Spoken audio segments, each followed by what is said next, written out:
extremely excited. My name is Patrick Johnston. I'm the assistant professor of filmmaking here at Wheaton College. And I am just so pleased to welcome Ken Levine to Wheaton College.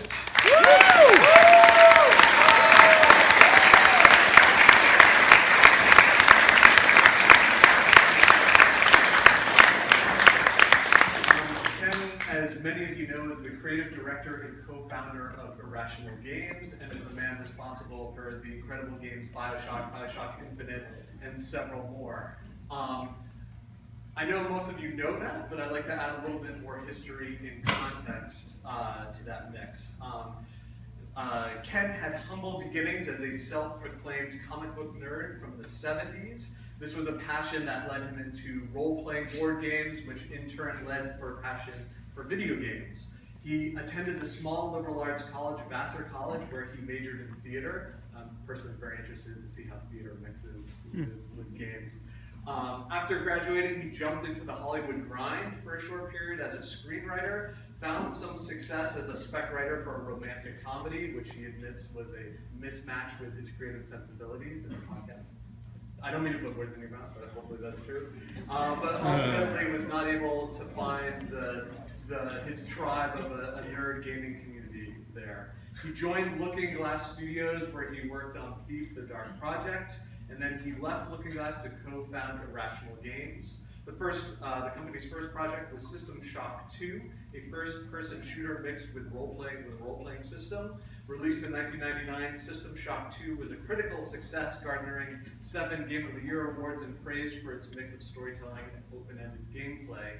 Ken then led his storytelling talents to Freedom Force, released in 2002, Tribe's Vengeance in 2004, and Freedom Force versus the Third Reich in 2005. But in 2007, Ken just totally blew away the gaming world with Bioshock.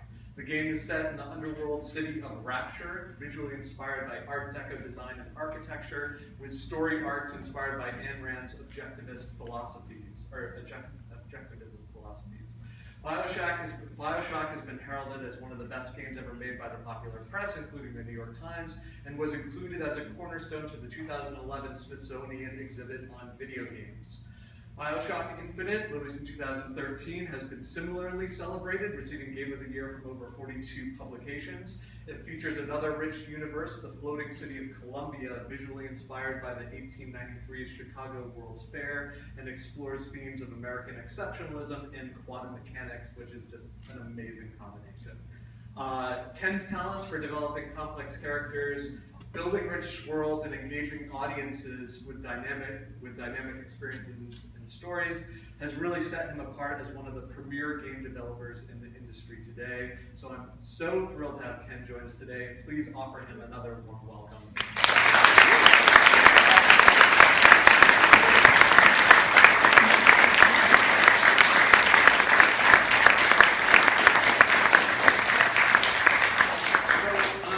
This is a conversation, and I'm going to kick it off with a short line of questions, but really I'm going to open this up for an open conversation pretty early in the process because, there's just so much to talk about, and I'd like us to cover, areas and subject matters that are of interest to you. So I'm just going to kick us off with just several questions, and then I'll open it up to you. If there are lulls, I have a laundry list of questions to ask, but that's sort of the format. So thank you again, Ken. So I think that because, as I was explaining before, this is a pretty diverse audience, some hardcore gamers, some people have no experience whatsoever. Could you just explain what a creative director does in the creation of a video game?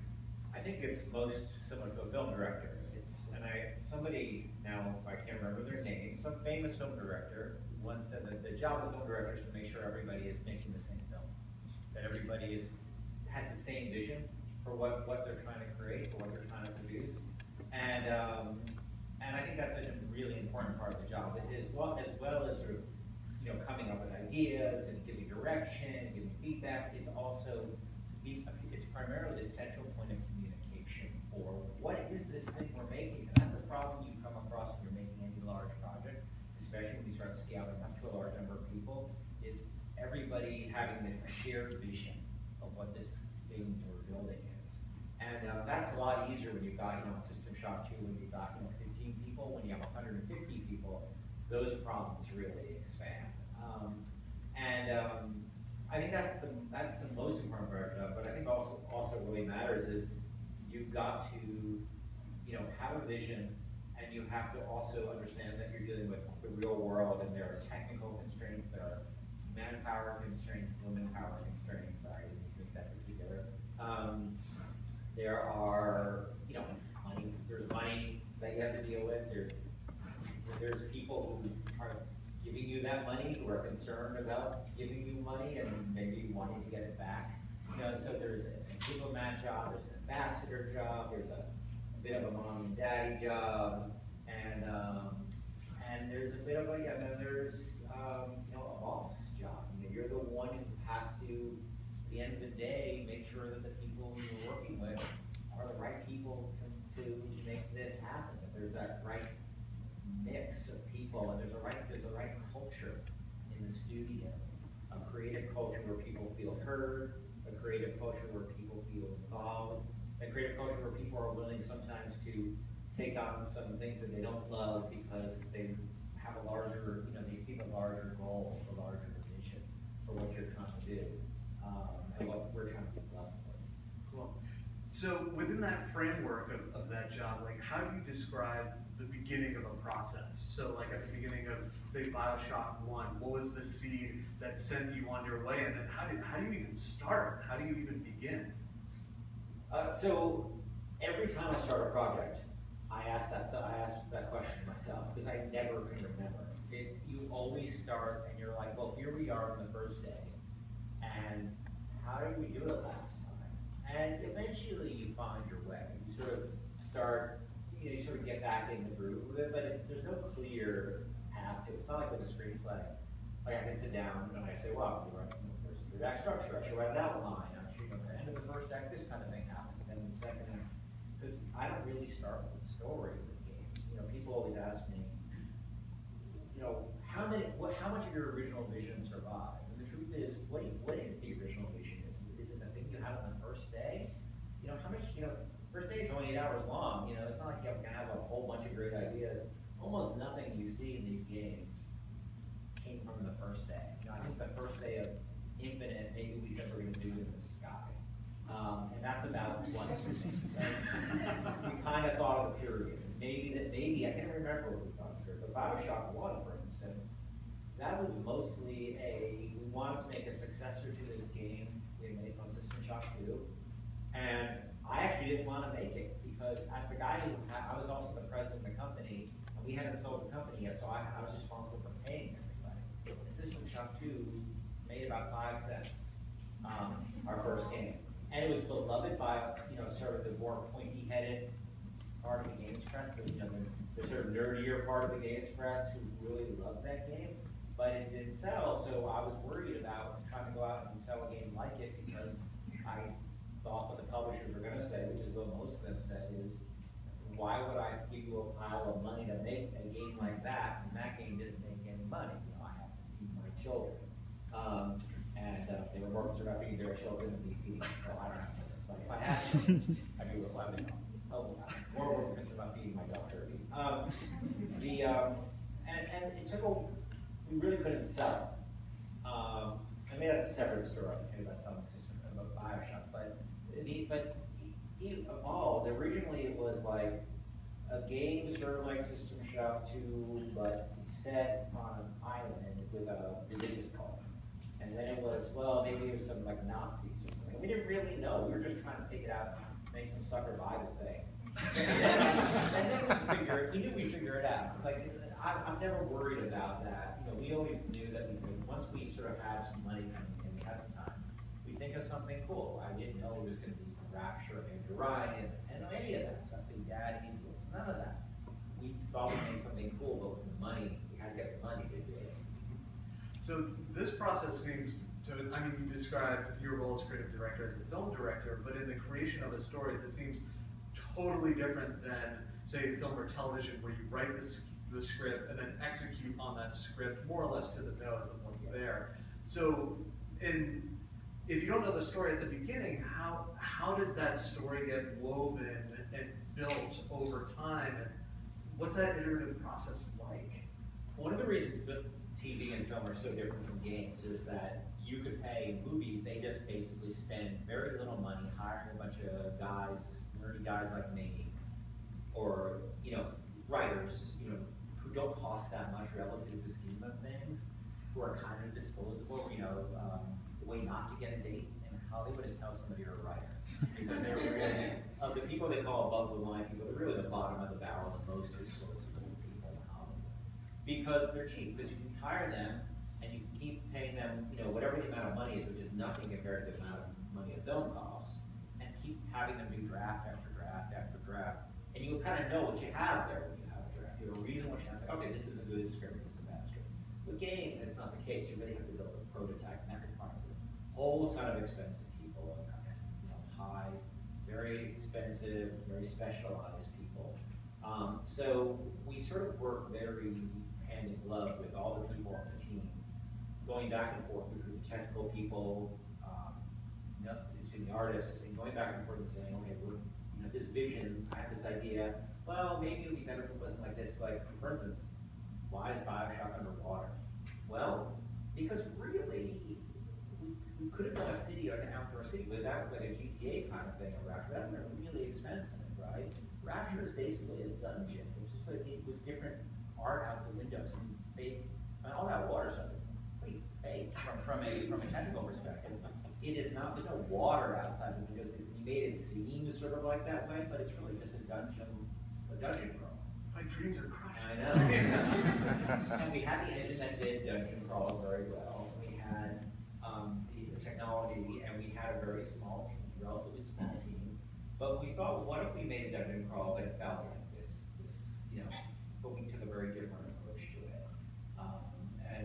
But it was actually, it was done with an economic. The underwater city was part of an economic calculation we made. And sometimes I actually think these very things that you feel are holding you back and pushing you down, are actually the things that power you and enable you and force you to make decisions that are difficult, but usually end up being for good. Cool. I'd like to turn our attention to sort of a storytelling toolkit and some of the storytelling techniques that have been exhibited in the games, and just sort of your thought process for embracing these. So for instance, in System Shock 2, you utilize audio logs to really push the story forward. In Bioshock 1, there's the environment and sort of the environmental symbols and cues and things that help tell the story, but also this cipher type guide in the form of Atlas. And then in Bioshock Infinite, it's developed even more with this constant, well, not constant, but an on-screen companion as Elizabeth. And I wonder if you can sort of trace us through the development of, those are sort of the signature storytelling devices, but what the thought process was in developing one to the next to the next. Do you see a linear line, or what was informing those choices? So there are basically, as new tools came on board, these new technology that was relative, that allowed for us to do new chances to storytelling. So System Shock was a sequel to a game called System Shock 1. System Shock, I didn't work on it. When it first came out, it had this thing called, you found these diaries, basically, these people, and they were just in text, because it came on floppy disks. And they were okay, but they weren't Shakespeare, they were okay, they were good. But then when they released the CD-ROM version, they actually recorded actors playing the parts, doing these audio diaries. And to me, that was, when I first heard that, was a transformative moment, because I was like, it had a very naturalistic performance, mostly because they were using developers in the studio because they didn't want to pay actors. So, if you're using non-actors, generally you want to write, you don't want to write huge dramatic roles for non-actors, you want to write fairly normal people. So they played with to their constraint set, and they wrote some very normal people caught up in this really extraordinary, difficult situation of being on this spaceship with this showdown. I really like that. So that to me was just actually coming out on CD-ROM with the ability to include the audio files and have this space. And we really pushed on the audio space a lot because I thought it was a great tool, one of the best tools for storytelling I had seen in the game because it felt very present, very real. And then with Bioshock, the technology advance was, if you're an old school gamer, you could look at System Shock 2 and it looks like, at the time, and it looked like something like a spaceship. if you're my mom and you look at System Shock 2, it looks like nothing. It's a very abstract, the graphics are so rudimentary at the time. It's a very abstract looking place. And if you're a gamer, you get it. But with BioShock, the graphics have come along far enough where I can show it to people who weren't hardcore gamers, and they say, oh, it's like a Art Deco underwater city, and I get it, I understand that. And therefore, we can move a lot of the storytelling out of these sort of audio logs into the physical space around us, because that was a tool that the static physical space was something we could afford, because we didn't have a ton for, we didn't have money for a ton of animations, or a ton of cutscenes, or a ton of any of that kind of stuff.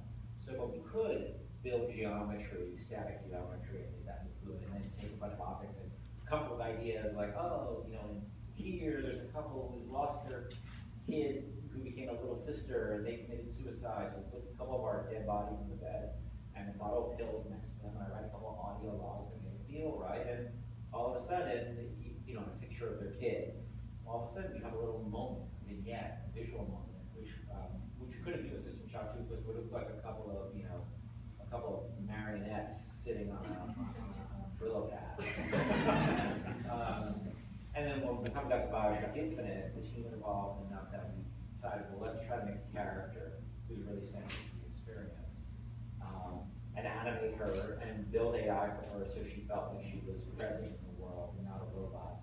And that was something we didn't have, couldn't have done before. We didn't have the team size, we didn't have the bandwidth, we didn't have the technology, and that became possible. Now, I'd like to sort of push a little bit further at the Game Developers Convention. You talked a lot of this new project that you're working on of narrative Legos and trying to have replayable, player-driven narrative story experiences. Can you sort of elaborate on that? Because I'm sure that's like... This one's going to go kind of way over the head of the non-gaming crowd here, so bear with me if this is a little pointy-headed.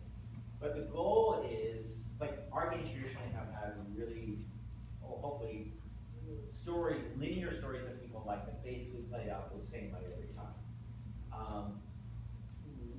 One thing that games do really well is they can be different every time you play. Like, we were very focused on just getting one playthrough to make sense and be right.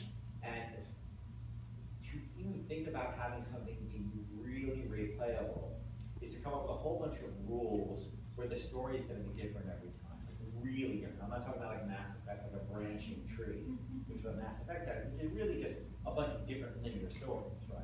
It's just structure that can branch off. Just have something that's as different as a game of Civilization is from one game to another, but with real narrative, real characters, real dialogue. We wanted to do that, and I think it's out of the scope of this conversation to talk about sort of how we're getting there. But basically, it requires us to go back and think for a year, essentially, and just sit down with a group of people, very smart people, and talk about how you start structuring narrative to have the computer become a storyteller. Where we're not going to be there when the people are playing the game.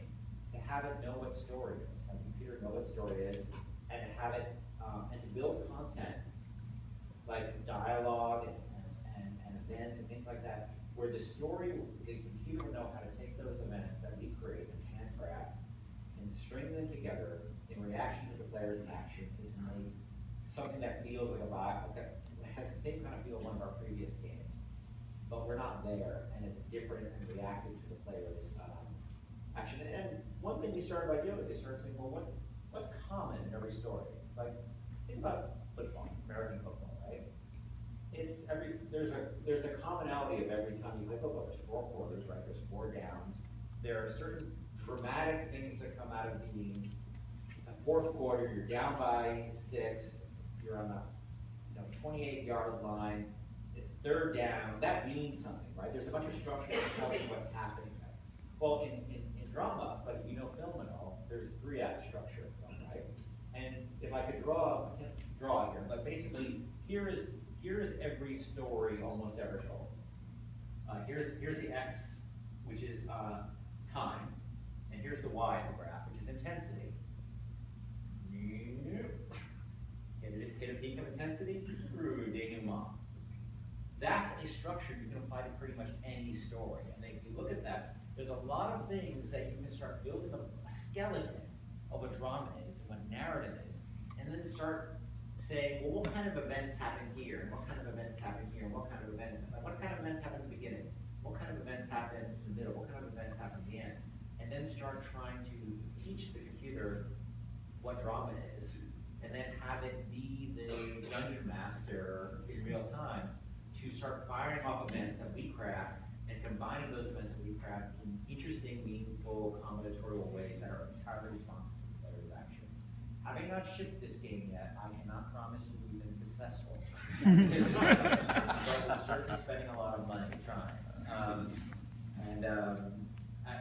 It's a really interesting challenge, and we're about to hit a prototype, a big prototype in a couple of weeks actually. It's going to tell us a lot about where we are with that. Awesome. I'd like to open it up at this time. If people have questions, shoot those hands up. Yes? So as a hopeful writer in the video game company, what would you recommend to start out and break in the industry? So I think the most important thing as a writer in the video game industry is understanding how video games are made. So getting involved with either in a studio or in a mod or in some place where people actually have to build something and put it together and then ship it out to the audience. I think that's the most important thing, because then you will be, as a writer, you have to be deeply respectful of the other craftsmen, people working on the thing, because for the most part, as a writer here, what we do is very functional. Rewriting is relatively easy. Building that is hard, really hard. Now, writing well is always hard, right? But rewrite, like if they're gonna say you would rebuild that, or you have to rewrite your scene, guess what? Guess who's gonna win that argument? They're gonna win that argument. So understand what your peers' problems are, who aren't writers, is a really important thing to do. That will make the team trust you and like you and allow them to believe in you, because they know that you're sensitive to what their problems are. So I would say getting an understanding of development is the most important part. Awesome. How did you decide on branding Objectivism as the underpinning for the story of BioShock? So I have read actually not Atlas Shrugged, which is, and they're basically the same. It's sort of the same idea. I started reading Atlas Shrugged, and it was very similar. And I'm kind of being naive. I started to really take it seriously as I didn't really realize it was a political track. I just thought it was a cool story, about this architect. And I didn't realize that, how profound that it was essentially, I don't mean this in a negative way, but it was essentially a propaganda piece for political viewpoint. Once I started thinking about that, I just thought it was a really interesting book, a really interesting story. It has some interesting things to say about art, criticism. That was the most interesting thing to me about the art, the architect and the critic, and the roles they played in that world. And of course, it was over the top and silly and ridiculous, but really interesting still. And I guess I thought it would be really interesting to take a fable like that and be able to tell that, but try to be more honest as to what might really happen if you have that cast of characters, rather than sort of putting your thumb on the scale and saying everything turned out great for the heroes. And I believe that's what we try to do with all of our stories, is try to take some of these ideologies that are people tend to write, feverish pieces that sort of come out the way they want it to come out, and try to just take an honest look at, when you throw real people into the mix, what happens with these ideas. So I was really drawn to that, but also really drawn to the period. I grew up near New York, and born in New York, I grew up in New York, and the look of the city, and especially that period of the Rockefeller Center and the Empire State Building, Chrysler Building, all those really classic Art Deco structures, and always just was very part of what I was. And I'm a little bit of a history buff, and I grew up, that was my parents, with the music of my dad, music too. So I just connected to a bunch of things, and I just found a way to shove them all into one app. Thank you. Yes. The beginning of BioShock is probably one of my favorite scenes of all time, the part where you go down to the city itself. What went into that? What was the whole creative process behind it? So we always knew we wanted, that was one thing I think, if you ask me what was there from the first day, maybe the plane crash, that it was a Robinson Crusoe story, that you ended up as the character through some kind of catastrophe, stuck in a strange place. And that changed where that place was a lot, but I think there was always a plane crash from the very beginning. But then we had this idea that we could get a lot of exposition out of the way through, and I grew up being obsessed with Disney World as well. Not so much for, like, I'm not really as much in love with the Disney characters, but more with the construction of the environment. Yeah, it did feel like a Disney roller coaster almost. Sorry. It did feel like a Disney roller coaster almost. Yes, and that's not an accident. Watching, there's a lot of sort of storytelling that happens when you go to, who here has been to Disneyland or Disney World? Right, so you go to the Haunted Mansion or any of the rides, they warm you up into the experience by taking you through sort of like even when you're online, even when you're in the park, the moment you're in the park, you're in an artificial environment. But if you go back as a game developer, if you're going to be a game developer or any kind of creative person, you go back and watch how they go transition from one environment, Frontierland, to Adventure, Fantasyland, or whatever, I can't remember what the names are. But it's all an artificial construction, but they very gently merge you from one experience to the other. Because it's very strange. It's like, okay, here's a haunted mansion, and here's some hall of presidents, and here's like pirates, and here's some tiki birds. And you're like, all right, dude, whatever. But they very carefully manage the transition. And so managing you from a plane crash to that lighthouse, with the music, you first hear the Django Reinhardt music coming in, to Andrew Ryan's presentation, which is totally out of Walt Disney World, totally out of like a film you might see, at in Tomorrowland or something like that. That was super cheap, right? It was a bunch of still drawings and a recording of a guy's voice, and we could have this very long descent to the bottom of the ocean. What's going on outside the window? Nothing, right? Because we could cover the window for lots of stuff. So we had built a very small portion of that. So there's always when you're building these things, there's always an economic factor going underneath. As a creator, you always have to keep those things in mind. But how do you fool people into thinking it feels that that's actually a lot bigger and more expensive than it actually is? It's actually a pretty small, relatively small game. Yes. Okay, so over the summer, I actually was able to work at Mass DHK meet Bill Gardner, and he talked about constraints as well, and how that kind of led to the, I guess, iconic feel of Bioshock. And did you run into things like that when you were making Infinite, or like did having that experience making Bioshock help you realize, like, even though you had more resources for Infinite, to not try to make something completely out of scope? So, by the way, Bill Gardner is one of the greatest people I've ever worked with. He's a lovely guy. Okay. Everybody should check out his game. Why am I spacing on the name? Oh, is it the one with the blind? Perception. About a blind girl in sort of haunted house setting. It was awesome. That was a big. We were sort of a victim of our own success to some degree, because we made this game that was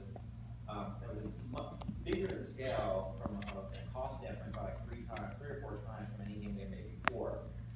And but we always we were small enough that everybody knew each other in the studio. I think that was the big transition between Bioshock and Bioshock Infinite. For instance, the industry was scaling up, right? The kind of scale of games that were being made in 2011, 2012 were just huge, giant. And we felt to compete in that space, we had to be on a very large scale. And what we didn't realize is that when you go beyond 30, 40, 50 people, and not everybody knows each other anymore, your efficiency and your creative control goes way down. And we didn't have it culturally, we didn't have it infrastructurally, which we weren't able to really make that transition. So I think we're probably the efficiency of each person, myself included, working on Bioshock Infinite, probably reduced by at least 1/3 to 1/2, because of all the, just imagine 150 people. Imagine trying to let 150 people know there's a party tonight at 8 p.m. Or but you actually don't know who's the right person to come to that party. So maybe half those people shouldn't even get that message. Figuring out who should get that message. Maybe there's like a bunch of people on exits who are going to the party and they shouldn't come or something like that. Figuring out what to communicate to people, how to communicate it, how to make it heard properly. You've all been in the same room and you're like, well, I just told Frank we're meeting at 8, and Frank's like, no, you told me you were meeting at 7. Multiply that times 150 times 365 days a year, so I start to understand what building a product on the scale looks like. So it was a much trickier proposition, and my takeaway from it is I never want to build a game on that scale again, because I think you have to want to. I think there are people like you play one of these huge scale games. You know, there are people, like a Ubisoft game or an EA game. There are people literally working around the clock in different parts of the world in these very, very focused areas. You know, oh, my job is making, you know, jackets or making helmets for Destiny, for characters of Destiny. And there's 25 people next to me who are also, that's their job, and we're in Shanghai or something. And those people, you know, they never even meet the creative director probably in the project. They may not even know his name. You know, they have 15 levels of people between them. And that can get really, really, really, really tricky. And I think that, you know, we all learned a lot doing that, and I think it was a very powerful experience for learning, and I think we pulled it off. But I think it was way more, it was much more complicated than Bathhouse. In the back. Yes. All right, so I have a two-part question. First question, you said you're from New York, so you mean the city, or from around the city? I was born in Queens. Awesome. Okay, so that question then leads to, and I apologize if this is ignorant, because I'm not very well versed in the gaming world, but how does your background as a white man from New York come into your work? Is there diversity? Is there? I like putting a lot of bagels. I don't know. I mean, because I've never been in any other skin, right? So I can't tell you what comes out of being a white male from New York or what comes out of that I like the Mets growing up. Like, it's very hard for me to say because I didn't have a different experience. I can say that probably the things that are more important that I can probably identify that were about my background that were clear is, you know, I came from a family, a Jewish family. We had a lot of, you know, there was a formative event that happened to me that I still remember in terms of how I view the world from a political standpoint, which was there was most of you probably never heard of this, but when I was probably about 9, there was an event in Skokie, Illinois that the Nazis wanted to march past this. They wanted to do a demonstration past this temple in Skokie, Illinois, where a lot of Holocaust survivors were at. And I had heard the American Civil Liberties Union was going to defend the Nazis. And I went to my mom. What? I don't understand. Who are these people defending Nazis? And you know, we're Jewish family members of the Holocaust, you know, all that stuff. And my mom said to me, the reason you want Nazis to march is because when you people like Nazis get into power, they tell other people what they can and can't do. And maybe you want to live in a world where you have a mixture of all these voices, and hopefully the good voices are louder than the bad voices, right? Now, as a 9-year-old, I wasn't really quite sure what to do with it, but what it did is it sort of set me on a journey of it was a way to get introduced to complexity at a very young age. Whether it was right or wrong, I can't tell you, but it made me think about like the Nazis, who I knew from watching Holocaust movies and watching World War II movies and playing war games. It made me think about how to deal with ideas I didn't like in a way that I wouldn't have understood before. And I still remember that that experience. So I think part of the sort of that experience was part of a formative experience. But honestly, I think more of it was like my parents liked theater, so they would take me to see lots of Broadway plays. And so I grew up with like The Music Man and you know, Jesus Christ Superstar, all that stuff. And if you look at BioShock, it's very theatrical. It is super theatrical. It is over the top, ridiculous, theatrical. It's not realistic. I grew up loving that stuff. I grew up reading, George Orwell, and so, and stuff like that. My mom would turn me on to that stuff. So it's a mixture of politics and really fruity art, frankly. It's very musical theater. And so I think those things are things I loved as a kid. And comic books, I love comic books. So I see a combination of history and politics and comic books and Man of La Mancha. It's all a mixture of all these weird things, and it makes. I guess that's the best answer I can give. Also in the back. Specifically for stories on devices, were there ever certain objects that you wish you could put more into? Specifically that comes to mind was Elizabeth's necklace between the bird and the cage. So there's a lot of things in Infinite that we had great visions for what we wanted to do with it, and then as things started to get complicated and some of the challenges came up as I described before, they kind of got unpursued. So some of the choices, for instance, were much more robust, how they played out, and then this is what happens on any creative project. You get to a point where you say, okay, we need to start unloading ballast or we're going to crash. What do we do?